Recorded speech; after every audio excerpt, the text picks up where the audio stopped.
Hello and अस्सलाम वालेकुम बच्चों, कैसे हैं आप सब। स्वागत है आप सबका इस चैनल पे जिसका नाम है गुलविजन। मेरा नाम है विशारत, प्यार से लोग मुझे विशु कहते हैं। मैं आपके लिए एक शानदार टॉपिक लेके आया हूँ जिसका नाम है नंबर सिस्टम। क्लास 9 का हम एक शानदार टॉपिक नंबर सिस्टम पढ़ने वाले हैं। टॉपिक को समझने के लिए वीडियो के एंड तक बने रहिएगा ताकि आपको टॉपिक की अच्छे से क्लैरिटी हो पाए। जब कभी आपके स्कूल में कोई भी टीचर्स आपके इस टॉपिक के बारे में पूछें तो आप उसका आसानी से जवाब दे सकते हैं और टीचर कहेंगे हमें गर्व है अपने बच्चों पर। मेरे कहने का मतलब था अपने स्टूडेंट्स पर। ये बात कभी घर पे जाके मत बताइएगा वरना मार पड़ जाएगी, उसके लिए मैं ज़िम्मेदार नहीं रहूँगा। ठीक है, आज हम पढ़ने वाले हैं नंबर सिस्टम क्या होता है। चलिए शुरू करते हैं। नंबर सिस्टम क्या होता है। नंबर सिस्टम में हमने सबसे पहले पढ़ने हैं नंबर्स के बारे में। कौन कौन से नंबर्स होते हैं हमारे पास। सबसे पहला होता है नेचुरल नंबर। अब नेचुरल नंबर क्या होता है। नेचुरल आपने नंबर सुना हुआ होगा। नेचुरल क्या होता है, नेचुरल का मीनिंग क्या होता है। नेचुरल जैसे हम बोलते हैं नेचुरल वो वाला नेचुरल नहीं है। नेचुरल मीन जैसे हम बोलते हैं 1 2 3। हम जब भी काउंटिंग पढ़ते हैं शुरू से लेके अब तक, हम छोटे बच्चों की बात करें बड़ों की बात करें, सभी कैसे काउंट करते हैं। चीज़ों को काउंट करने का तरीका क्या है हमारा। हमारा तरीका जो है हम करते हैं 1 2 3। तो हमारा जो नेचुरल प्रोसेस है काउंटिंग का वो यही है कि 1 2 3 4 ये हम नेचुरली काउंट करते हैं। तो इसलिए इसका नाम आप ऐसे भी याद रख सकते हैं नेचुरल नंबर जो हमने रटा हुआ है नेचुरली। 1 2 3 4 काउंटिंग। जब भी आप हाइड एंड सीक खेलते हो आपको याद है, जब भी आप हाइड एंड सीक खेलते हो तो वहाँ पे एक आपका फ्रेंड है वो क्या करेगा, काउंटिंग करेगा। तो वो काउंटिंग कैसे करता है, वहाँ पे 1 2 3 ऐसे स्टार्ट करता है। आप ऐसे याद रख सकते हो इस गेम से। और आपके ये नंबर चलते हैं 9 तक। मान लीजिए आपके ये नंबर चल रहे हैं 9 तक। ठीक है, 1 से लेके 9 तक काउंट कर लिया तो हम बोल रहे हैं ये नेचुरल नंबर तो आगे भी चलेंगे, बट इसको पूरा करने के लिए एक दूसरा नंबर आता है। ठीक है, उसको बोलते हैं हम होल नंबर। होल नंबर जो है हमारी काउंटिंग को पूरा करता है। अब यहाँ पे 9 तक तो काउंटिंग कर ली थी हमने, आगे हमें काउंट करना है। कैसे करेंगे, तो उसके लिए हमने क्या किया है, यहाँ पे देखिए यहाँ तक 9 तक हमने काउंट किया है। अब होल नंबर जो है इस काउंटिंग को पूरा करेगा। कैसे करेगा पूरा। अब होल नंबर की बात करें, होल नंबर को हम रिप्रेजेंट करते हैं ज़ीरो से। अगर आपको नहीं पता है तो आप जान लीजिएगा। ज़ीरो को इन्वेंट किया था महान मैथमेटिशियन थे जिनका नाम था आर्यभट्ट। अब होल नंबर को हम डिनोट करते हैं डब्ल्यू से, नेचुरल को एन से डिनोट करते हैं। अब 9 तक तो काउंटिंग हम कर लेते थे, 9 के आगे क्या आएगा वो कैसे पता लगा हमें। तो जब ज़ीरो की इन्वेंशन हुई तो हमने, ठीक है, उसके बाद ये ऐड करना शुरू कर दिया कि 9 के बाद हम क्या करेंगे। 9 के बाद हमारे पास आ जाएगा, 9 के बाद हम 1 लगाएंगे यहाँ पे, फिर ज़ीरो लगाएंगे क्योंकि ये हमारी काउंटिंग को पूरा करता है। फिर जाके हमारे पास 10 बना। जब ज़ीरो की इन्वेंशन हुई उसके बाद 10 बनाया गया। देन उसके बाद हम रिपीटेड नंबर्स का यूज़ करते हैं। जैसे आपको 11 लिखना है आप 1 1 लिखेंगे, देन 1 2 लिखेंगे। तो ज़ीरो की इन्वेंशन के बाद ये काउंटिंग पूरी होगी। तो नेचुरल नंबर आपको समझ आया होगा। नेचुरल नंबर क्या होते हैं, वो नंबर जो 1 से स्टार्ट होते हैं, डिनोट करते हैं एन से। होल नंबर वो नंबर्स होते हैं जो ज़ीरो से स्टार्ट होते हैं और इन्फिनिटी तक चलते हैं। इन्फिनिटी का मतलब है कि वो चलते जाएंगे, जहाँ तक काउंटिंग आप काउंट करते जाओगे वो चलते जाएंगे। अब ज़ीरो की बात करें तो ज़ीरो हमने कहा इन्वेंट किया था किसने, आर्यभट्ट ने। इसके बारे में आप सर्च कर सकते हो। ठीक है, आर्यभट्ट कौन थे, उन्होंने कैसे इन्वेंट किया है, क्यों इन्वेंट किया, कोई रीज़न था उसके पीछे। ठीक है, इसके बाद हमारे पास आता है इंटीजर्स। इंटीजर्स की बात करते हैं। इंटीजर्स को हम डिनोट करेंगे जेड से। जेड से क्यों डिनोट करेंगे, जेड से इसलिए डिनोट करेंगे, जेड का मीनिंग होता है ज़ेहलन। ये जर्मन लैंग्वेज में बोलते हैं। जर्मन में इसका मीनिंग जो कहलाता है वो करता होता है टू काउंट। To count. अब यहाँ पे इंटीजर्स क्या हैं, इंटीजर्स पढ़ने से पहले आपको कुछ चीज़ें आनी चाहिए। क्या चीज़ें हैं वो, सबसे पहली है, आपने ये तो पढ़ा होगा, ये क्या होता है, इसको हम बोलते हैं पॉइंट। अब यहाँ पे अगर दो पॉइंट हैं तो उनको अगर ज्वाइन कर दिया जाए तो आपको पता है इसको बोलते हैं क्या, लाइन सेगमेंट। लाइन सेगमेंट बोला जाता है।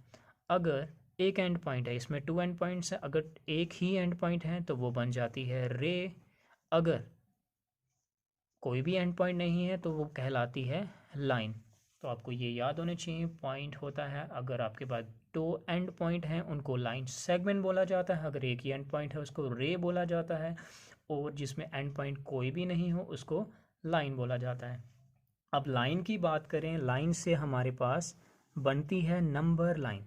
अब ये लाइन है, इस पे नंबरिंग की जाती है, सेंटर में होता है ज़ीरो, यहाँ लेफ़्ट साइड आपके पास आएंगे नेगेटिव नंबर्स और राइट साइड आपके पास आ जाएंगे पॉजिटिव नंबर्स। तो ये मिलकर बना देती है नंबर लाइन। अब ये बन चुकी है नंबर लाइन। अब नंबर लाइन में आपके पास यहाँ पे ज़ीरो से लेके यहाँ पे नंबर चलते जाएंगे, ये एरो रिप्रेजेंट कर रहे हैं कि ये नंबर बढ़ते जाएंगे। ठीक है, ये आप लाइंस को इंक्रीज़ कर सकते हो, उसमें नंबर्स को बढ़ा सकते हो। अब यहाँ पे ये डॉट रिप्रेजेंट कर रहे हैं कि नंबर आगे भी चलेंगे। अब यहाँ पे ये इनको बोलेंगे हम होल नंबर। क्यों बोलेंगे, देखिए यहाँ पे हमने पढ़ा होल नंबर ज़ीरो से स्टार्ट होते हैं, तो ज़ीरो से ही तो स्टार्ट हो रहे हैं, इनको बोलेंगे होल नंबर। अब ये कहलाएंगे नेगेटिव, ये तो नेगेटिव नंबर है, और नेगेटिव नंबर कौन से हैं, नेचुरल नंबर। क्यों, क्योंकि ये वन से स्टार्ट हो रहे हैं, हम बोलेंगे नेगेटिव नंबर हैं बट ये नेचुरल नंबर्स हैं। अब यहाँ पे एक तो ज़ीरो भी है, अगर ज़ीरो की बात करें, zero is neither negative nor positive, ना ही ये नेगेटिव है ना ही ये पॉजिटिव है, तो हम बोलेंगे ना ये नेगेटिव कहलाएगा, ठीक है, और ना ही ये पॉजिटिव कहलाएगा। ठीक है, ना ही नेगेटिव और ना ही ये पॉजिटिव होगा, तो ज़ीरो हमारे पास, ये याद रखना आपको। ठीक है, अब यहाँ पे हमारे पास अगले जो नंबर्स आते हैं वो आते हैं प्राइम नंबर। अब प्राइम नंबर की बात करें, ठीक है, प्राइम नंबर से बताने से पहले आपको कुछ चीज़ें जाननी है। होल नंबर, कभी आपको क्वेश्चन पूछा जा सकता है सबसे स्मॉलेस्ट होल नंबर कौन सा है, तो होल नंबर सबसे छोटा वही है जहाँ से वो स्टार्ट हुआ है, जिसका नाम है ज़ीरो। अब नेचुरल नंबर सबसे छोटा कौन सा है, वो वन कहलाएगा। ठीक है, अब हमारे पास यहाँ पे अगले नंबर्स आते हैं प्राइम नंबर्स। ठीक है, प्राइम नंबर्स कौन से नंबर्स होते हैं, प्राइम नंबर्स की बात करें तो प्राइम नंबर्स वो नंबर्स कहलाते हैं जिसके सिर्फ दो फैक्टर्स होते हैं, टू फैक्टर्स। अब फैक्टर्स क्या होते हैं, फैक्टर मीन्स जैसे आपके पास एक नंबर है, जैसे हम टू को ले लेते हैं और थ्री को ले लेते हैं। अब ये टू जो है किस किस टेबल से कट सकता है, एक तो वन से और सिर्फ टू से, और ये थ्री किससे कटेगा, वन और थ्री से। जिस नंबर में सिर्फ दो ही फैक्टर कहलाएंगे उसको बोलेंगे प्राइम नंबर। जैसे यहाँ पे टू फैक्टर कौन थे, एक तो वन था और एक नंबर इटसेल्फ, एक तो नंबर खुद कहलाएगा, ठीक है, और वन। तो जिसमें दो फैक्टर होंगे वो प्राइम नंबर्स हैं। तो हमने कहा टू जो है वन से भी जा कट सकता है और टू से भी। यहाँ आप ऐसे भी याद रख सकते हो कि टू वन के टेबल में भी आता है और टू के टेबल में भी आता है। सिर्फ दो ही फैक्टर आएंगे, दो से ज़्यादा नहीं आएंगे इनमें, इनको बोलते हैं प्राइम नंबर्स। अगले नंबर्स होते हैं कंपोजिट नंबर। कंपोजिट नंबर्स क्या होते हैं, कंपोजिट नंबर्स वो नंबर्स होते हैं जिसमें मोर देन टू फैक्टर्स होते हैं। More than two factors mean दो से ज़्यादा। अब यहाँ पे नंबर फोर ले लेते हैं, ये वन से भी डिवाइड हो जाएगा, ये टू से भी डिवाइड हो जाएगा, ये फोर से भी डिवाइड हो जाएगा। इसका मतलब इसमें दो से ज़्यादा फैक्टर आ गए। अगर दो से ज़्यादा फैक्टर आए हैं इसका मतलब इसको हम बोलेंगे कंपोजिट नंबर। और आपको पता होना चाहिए कंपोजिट नंबर फोर से स्टार्ट होते हैं। ठीक है, प्राइम नंबर जो स्टार्ट होते हैं वो टू से स्टार्ट होते हैं, टू, थ्री, फाइव, सेवन, तो ये नंबर आपके पास प्राइम नंबर कहलाएंगे। कंपोजिट नंबर में हमारे पास आएगा फोर, ठीक है, उसके बाद हमारे पास आ जाएगा सिक्स, ठीक है, एट, नाइन, तो ये हमारे पास कहलाएंगे कंपोजिट नंबर। अब स्मॉल सबसे छोटा हमारे पास जो कंपोजिट नंबर है वो कौन सा नंबर कहलाएगा, सबसे छोटा कंपोजिट नंबर है फोर, फोर से स्टार्ट हो रहा है तो फोर ही कहलाएगा। यहाँ पे एक इम्पॉर्टेंट क्वेश्चन पूछा जाता है प्राइम नंबर में, प्राइम नंबर जो है सबसे छोटा प्राइम नंबर टू है और साथ साथ एंड इवन भी है, इवन नंबर भी है और सबसे छोटा भी है। आपको क्वेश्चन पूछा जाता है सबसे छोटा इवन प्राइम नंबर कौन सा है, तो आपको याद रखना है पूरे प्राइम नंबर में टू ऐसा नंबर है जो एक इवन नंबर है। ठीक है, इवन नंबर क्या होते हैं अब ये भी पढ़ेंगे। इवन नंबर की बात करें वो नंबर्स जो टू से डिवाइड हो जाते हैं। इवन नंबर्स वो नंबर्स होते हैं जो 2 से डिवाइड कर जाते हैं। हम लिख सकते हैं यहाँ पे डिविजिबल बाय 2। जैसे आपके पास 2 है, 4 है, 6 है, 8 है, 10 है। आप ये याद रख सकते हैं 2, 4, 6, 8। यहाँ पे आप ऐसे भी याद रख सकते हैं, ये जो टेबल चल रहा है 2 का, 2 के टेबल के सारे नंबर उससे डिवाइड हो जाएंगे, तो ये इवन नंबर है। ठीक है, इसके बाद आते हैं हमारे पास ऑड नंबर्स। ऑड नंबर्स की बात करें, ऑड नंबर्स वो नंबर्स होते हैं जो 1 से 3, 5, 7 जो 2 से डिवाइड नहीं होते। It is not divisible by 2। जो 2 से डिवाइड नहीं होते वो ऑड नंबर है, जो 2 से डिवाइड हो जाते हैं वो इवन नंबर है। अगले जो हमारे पास नंबर आएंगे वो आएंगे रैशनल नंबर। चलिए शुरू करते हैं। अब रैशनल नंबर क्या होते हैं? रैशनल नंबर की बात करें, रैशनल नंबर वो नंबर कहलाते हैं जो पी बाई क्यू की फॉर्म में हो। अब हमारे पास जो रैशनल नंबर है, रैशनल नंबर की बात करें तो हमने कहा वो नंबर जो किस फॉर्म में हो, पी बाई क्यू की फॉर्म में, और क्यू ज़ीरो नहीं होना चाहिए। अब पी और क्यू क्या है आपने पढ़ा होगा। पी अपॉन क्यू की बात करें, पी को हम न्यूमरेटर बोलते थे, क्यू को हम डिनोमिनेटर बोलते थे। डिनोमिनेटर में कभी भी ज़ीरो नहीं आना चाहिए, क्यू का यही मतलब है, मतलब डिनोमिनेटर ज़ीरो नहीं होना चाहिए। अगर डिनोमिनेटर ज़ीरो हो जाता है तो आपके पास जो आंसर आएगा वो इन्फिनिटी में आएगा, मतलब कि आपके पास आंसर कुछ भी नहीं आएगा। तो इसलिए आपको याद रखना है कि आपके पास कभी भी डिनोमिनेटर में ज़ीरो ना आए। तो आपको याद रखना है रैशनल नंबर क्या होते हैं। ठीक है, अब यहाँ पे पी और क्यू क्या है? पी और क्यू की जो वैल्यू होगी वो क्या होगी? पी और क्यू की जो वैल्यू होगी वो होगी इंटीजर्स। इंटीजर्स क्या आते हैं? हमने कहा था नेगेटिव नंबर्स थे, ज़ीरो था, पॉजिटिव नंबर्स थे, ये सारे के सारे नंबर इंटीजर्स हैं। तो इसका मतलब पी और क्यू की वैल्यू पॉजिटिव भी हो सकती है और नेगेटिव भी हो सकती है। इस तरह से अगर हम बोलें तो हमारे पास रैशनल नंबर पॉजिटिव भी होंगे और नेगेटिव भी होंगे। अब यहाँ पे एग्जांपल्स लिखते हैं, जैसे 1/2, -3/4, 5/7। तो ये सारे पॉजिटिव भी आ गए और हमारे पास ये -3/2 ले लेते हैं, नेगेटिव भी आ गए। अब अगर मैं बात करूँ होल नंबर्स की, क्या होल नंबर सारे रैशनल नंबर कहलाएंगे या नेचुरल नंबर सारे रैशनल नंबर कहलाएंगे? तो देखते हैं। हम ये नंबर लिख लेते हैं, इसमें होल नंबर में तो नेचुरल भी आ जाते हैं, तो ये लिख लेते हैं होल नंबर। तो यहाँ पे क्या ये रैशनल नंबर है? बिल्कुल ये रैशनल नंबर है। कैसे है? क्योंकि अगर किसी नंबर के नीचे कुछ भी नहीं है तो आप बोलोगे डिनोमिनेटर में क्या होता है? 1। अगर आप 1 1 लगाते जाओ तो ये बन जाएगी पी अपॉन क्यू की फॉर्म में, तो ये कहलाएंगे रैशनल नंबर। इतना क्लियर है? अगर ये तो रैशनल नंबर्स थे, अगर हमारे पास कुछ ऐसा पैटर्न बन जाए, मान लो कोई नंबर है, अब डिनोमिनेटर में ज़ीरो आ रहा है, ठीक है, कोई भी नंबर लो डिनोमिनेटर में ज़ीरो आ रहा है, तो क्या ये रैशनल नंबर होगा? जी ये रैशनल नंबर नहीं होगा। क्यों नहीं होगा? डिनोमिनेटर हमने ऊपर ही पढ़ा, जो हमने क्यू लिया था वो ज़ीरो नहीं होना चाहिए। यहाँ पे तो ज़ीरो आ रहा है, तो इसका मतलब ये रैशनल नंबर नहीं कहलाएगा। आप चेक कर सकते हो। अगर आपको चेक करना है इसका वेरिफिकेशन के लिए, आप कैलकुलेटर का यूज़ करें, वहाँ पे आप डिवाइड करें 3 को 4 से, किसी भी नंबर को ज़ीरो से, सॉरी, किसी भी नंबर को ज़ीरो से डिवाइड करें, तो आप देखो आपको ये आंसर तो आ जाएगा। इन्फिनिटी तो नहीं लिखा आएगा, लिखा होगा कान बी प्रिडिक्टेड, कुछ ऐसा लिखा आ जाएगा। आप चेक कर लीजिएगा, कान बी प्रिडिक्टेड, मतलब वो आपको इसका आंसर नहीं बता पाएगा। ये थे हमारे पास रैशनल नंबर। रैशनल नंबर की कहानी यहाँ तक ख़त्म नहीं होती है। रैशनल नंबर को डिनोट करते हैं हम, इसका जो सिंबल हमारे पास कहलाएगा उसको बोलते हैं क्यू। अब क्यू का मीनिंग होता है क्वोशंट। अब क्वोशंट क्या है? आपने कभी भी नंबर को डिवाइड किया होगा, मान लो हम इसको डिवाइड करते हैं, ठीक है, इस नंबर को, 2 2 ज़ा 4, यहाँ 1 आया। अब यहाँ पे ये जो कहलाएगा हमारे पास, इसको बोलते हैं क्वोशंट, ये आपने पढ़ा है, ठीक है। ये डिवाइज़र, ये डिविडेंट, ये आपके पास रिमाइंडर, ये चीज़ें आपने पढ़ी हुई हैं, ठीक है। अब रैशनल नंबर की बात करी है, रैशनल नंबर के आगे हमारे पास आ जाती हैं कुछ टाइप्स।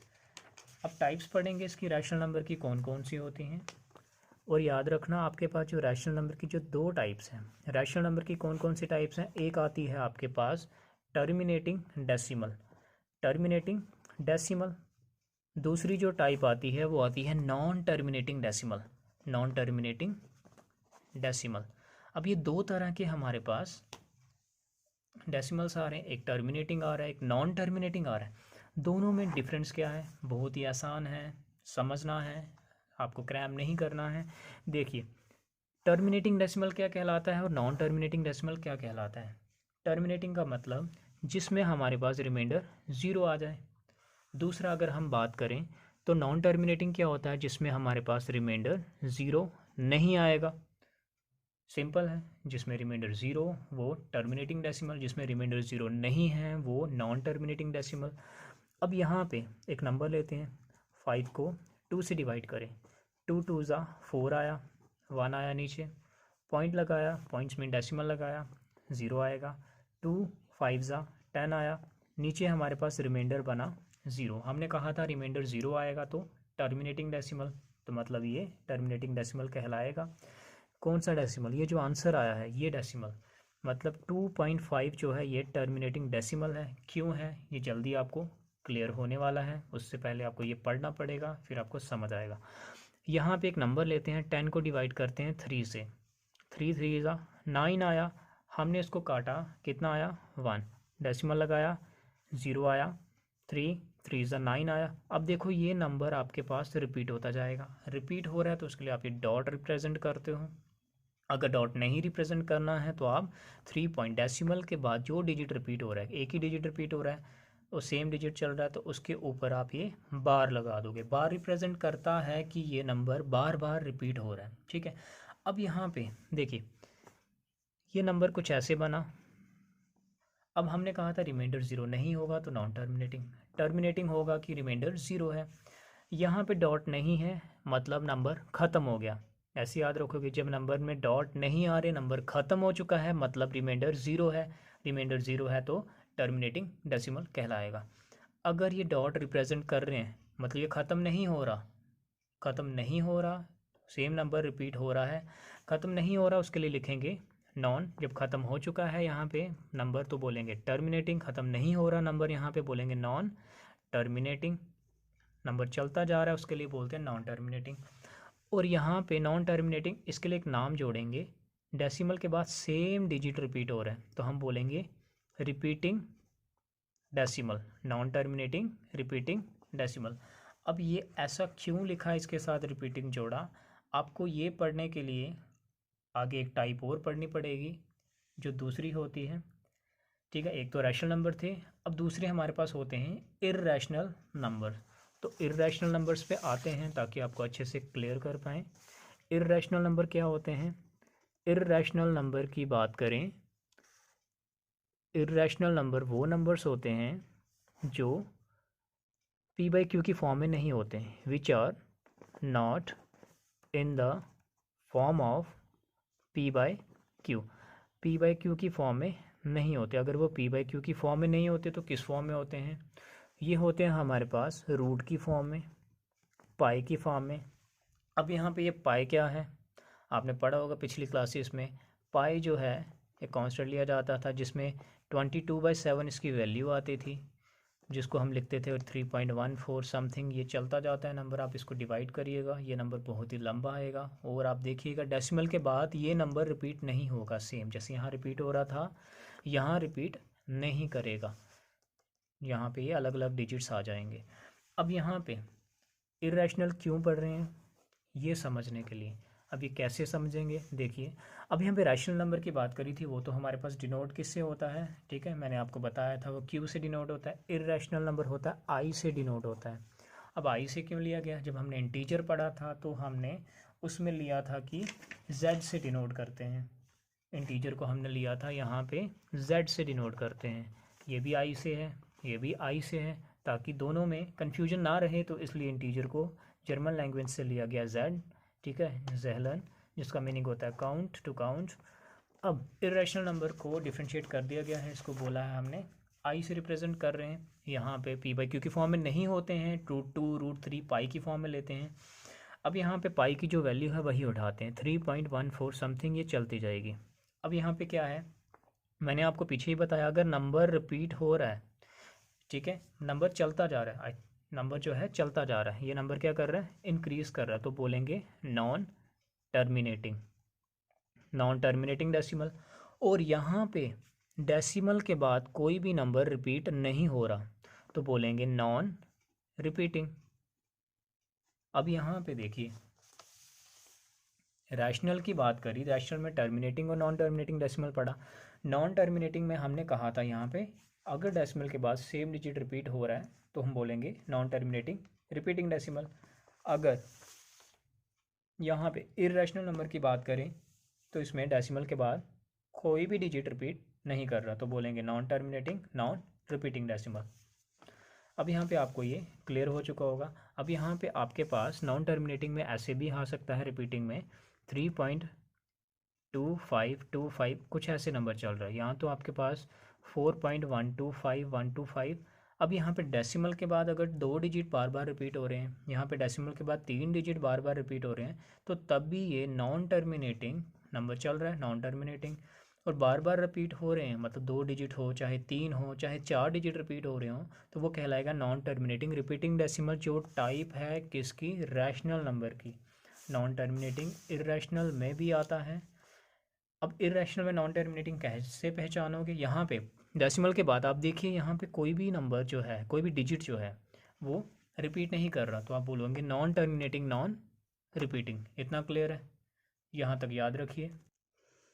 अब देखिए यहाँ पे हमने बताना है, यहाँ पे पाई के बारे में बताया। पाई जो है ऐसे लिखा जाता है, PIE। अभी आप चौको पाई वाला पाई नहीं समझ लीजिएगा, ये पाई दूसरा पाई है। अब यहाँ पे हमारे पास एक क्वेश्चन दिया आपको, ज़ीरो जो है क्या वो रैशनल नंबर है कि नहीं है। अगर रैशनल नंबर है तो क्यों है, ठीक है, ये आपको बताना है। और आपको ये भी बताना है कि जो जितने भी नेचुरल नंबर हैं वो होल नंबर हैं, बट होल नंबर जो है वो नेचुरल नंबर नहीं है। ये आपको होमवर्क रहे। दुआ है कि आपको ये वीडियो अच्छी लगी होगी। अच्छी लगी है तो लाइक करें, सब्सक्राइब करें, बाकी शेयर करें और कमेंट करना ना भूलें। कमेंट में बताइए अपनी राय कि ये वीडियो कैसी लगी है।